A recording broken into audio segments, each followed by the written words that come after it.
being serious. And he just heard foul because the crowd was so loud. And that goes to Tiger Nation giving us a victory strictly. And I think that just shows you how you just never know and why it's so important to be loud. I mean, he heard foul, because I heard Coach Stacey say, don't foul. And Chris went up there and made 2 big free throws. Really proud of Tark, hit 2 big ones. Will Barton and Chris Crawford made 2 big shots late in the game. Antonio Barton stepped up and made some big shots. Again, too many turnovers, but he hit some big shots. Hit that big 3. I thought Joe and Antonio played well together. Towards the end there, I was going to put Joe back in, and I kept going back and forth, and I don't like doing that. It's just sometimes, in the flow of the game, you're going to make a sub, and then you take him back and go. So, just one of those things by the flow of the game. But again, we had a 12-point lead, and we did a poor job on finishing the game out. Very poor job of that. We've got to be better than that. But you got to give Southern Miss a lot of credit for them to be able to bounce back, make some big shots, and made it. They took the lead. But we found a way to win the game through stops and free throws. Josh, the last thing you want on that final possession is them attempting a 3 wide open, down 2. Just talk about defensively. Obviously, you were in a zone. We were switching. We switched, and there was a breakdown on the switch. And again, partly because the crowd was so loud, probably our guys didn't hear the switch. We work on that in practice constantly. We were switching on all ball screens, and towards the end, everyone was switching, and it got there with Tark.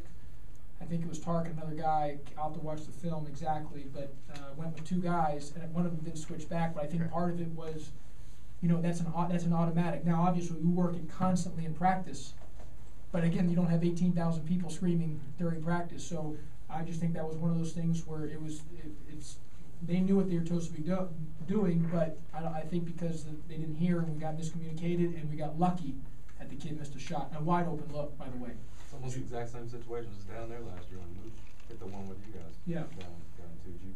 Yeah, I mean, again, look, it's conference play. You're gonna get everyone's everyone's good. Southern Miss is good. I mean, they're good. They're a good team. I mean, look, you can say, hey, maybe they haven't played a great schedule. When you go on the road and win on the road, like they've done, they went at Denver and they beat some other teams on the road. They beat at Tulane. I mean, they've won road games, so that's not easy to do. I'm telling you, they're a good club, and I love Coach Stacey. So and I think they're just very well coached. They play hard-nosed basketball. But I was proud of our guys, at least on the part where they had a +8 advantage on the glass. We kept it even. We still gave up too many offensive rebounds, but overall, we just got to find a way to when you have that lead, to finish it out. Will Barton, I thought, was really good on top of that. He got a lot of deflections and steals. He had 4 steals. I didn't think we got to get him back to being more efficient offensively. He's 5 of 12, and I think last game we got to get him back to 9 for 12, 8 for 10. We got to get him back to that. I think the last couple games. Now he's done some. Again, he had 9 rebounds, 4 steals, 2 assists. He did a lot of good things. I'm just saying we got to get him back in the flow of being more efficient offensively. Josh, that 1-3-1 you were just talking about with Will up top being so active really seemed to disrupt them a lot for a while. It seemed like eventually they started figuring it out. You went away from it, then you went back to it, and kind of disrupted them. And do you think changing like that kind of throws them off? Yeah, I think changing. I just think they figured out the zone. The zone was good for us. They figured it out. They made some shots. We went away from it, and we went back to it. But here's the bottom line: we won the game because again we made free throws. But because of defense. And you look at the percentages. I mean, we held them under 40% from the field at 35. They're shooting 38% from three-point range coming in this game, and they were at 28%. We won the game because we got stops. And we were fortunate to win the game. We were fortunate.